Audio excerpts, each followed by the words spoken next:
Halo, Assalamualaikum. Waalaikumsalam warahmatullahi wabarakatuh. Baik, dengan siapa di mana? Dengan Pak Wawan di Bekasi. Pak Wawan di Bekasi. Baik, kita bersolat terlebih dahulu, Bapak. Allahumma sholli ala Sayyidina Muhammad wa ala ali Sayyidina Allahumma Muhammad. sholli wa ala sahbihi. Baik, silakan langsung kepada Buya. Silakan. Silakan. Assalamualaikum Buya. Waalaikumsalam warahmatullahi wabarakatuh. Silakan. Silakan Pak Wawan. Assalamualaikum warahmatullahi wabarakatuh Buya. Waalaikumsalam warahmatullahi wabarakatuh. Silakan.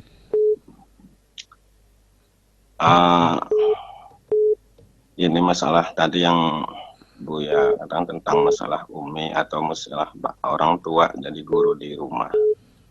Saya sebagai punya anak, yaitu calon santri Al-Bahjah insya Allah di tahun ini.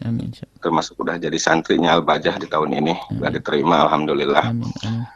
Cuman yang saya tanyakan tentang bagaimana saya sebagai orang tua untuk membekali anak saya. Satu, yang dikhawatirkan dalam benak dan pikiran saya, satu, ketidakbetahan anak saya. Kedua, tentang hati dan pikiran saya sebagai orang tua untuk mendorong rasa ikhlasnya saya, anak saya, tulabul ilmi dimanapun. Kadang saya itu merasa khawatir tentang hal-hal lain lah, manusiawi namanya juga. Saya sebagai orang awam, orang lapangan, orang pasar gitu. Jadi kadang-kadang punya pikiran, aduh gimana anak saya gitu. Aduh gimana saya, apa yang harus saya lakukan selama anak saya di pondok. Baik, yang pertama adalah Anda sebagai seorang tua, seorang ayah, di saat ingin memondokkan putra atau putrinya, pertama kali Anda husnudzon kepada Allah. Allah yang akan mengurusinya, karena dia di jalan Allah, anak di jalan Allah. Maka yakin Allah yang akan mengurusinya, Allah yang akan memberikan kesenangan di dalam hatinya, dan Allah akan memberikan kebetahan di dalam hatinya. Ini pertama, husnudzon kepada Allah. Jangan dihantui oleh pikiran-pikiran yang macam-macam. Yang pertama. Yang kedua adalah ajarkan kepada putra putri Anda ini untuk pasrah dan patuh kepada guru. Karena itulah kunci. Karena ketenangan seorang santri adalah di saat mereka nyaman dengan guru. Nyaman dengan guru. Maka kalau ada seorang tua kadang-kadang membicarakan tentang pesantren atau guru dengan kalimat yang kurang baik, itu sebenarnya yang tercabut adalah rasa senangnya seorang anak. Jadi motivasi mereka agar senang bahwasanya ini adalah taman surga, dibanggakan oleh Nabi.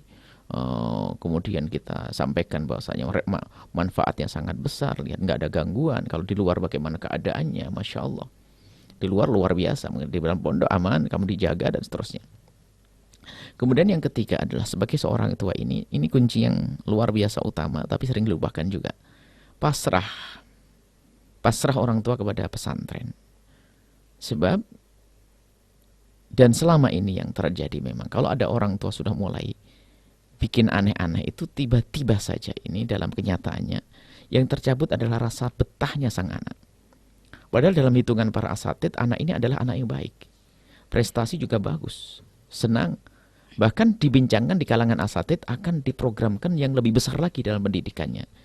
Cuman karena orang tuanya suka melanggar, orang tuanya itu adalah melanggar pondok, biarpun tidak diketahui oleh gurunya, atau orang tuanya kurang pasrah, tiba-tiba sang anak ini di saat mau dibesarkan itu nggak bisa.